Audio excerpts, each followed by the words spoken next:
Well, let's talk more about this because Paul Mutton is an online security expert from Netcraft. Paul, welcome. Now, I think many people will be quite concerned seeing Elle's story here because many of us are on social networking sites or obviously use computers for internet banking or whatever, and our personal details are on there. How easy is it for stalkers or hackers to access this data? In some cases it's quite easy because the privacy settings on Facebook are quite hard to navigate. A lot of people don't even realise they're there.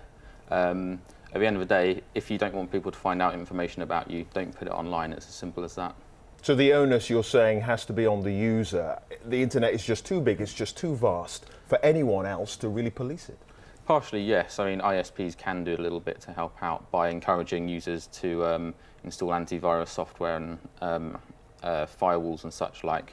But ultimately, if you put your information online, you're relying on those websites to actually remain secure and for their privacy settings not to expose that information to everybody. So if in doubt, don't put the information online in the first place. Surely the social networking sites, though, or banking sites should make clear or make it easier for people to protect themselves.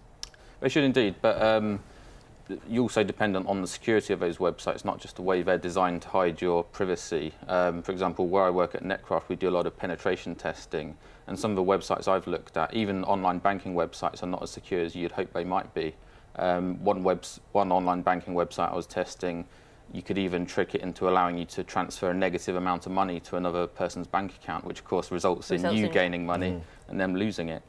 So yeah, you've got a lot of trust in the websites you use.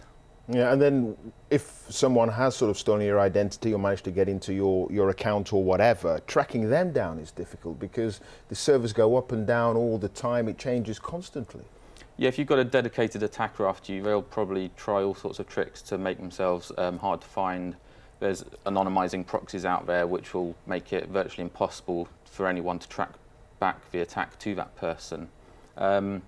But people ought to take good practices into account as well. If someone has compromised one of your accounts, things you can do to mitigate against that are to regularly change your passwords.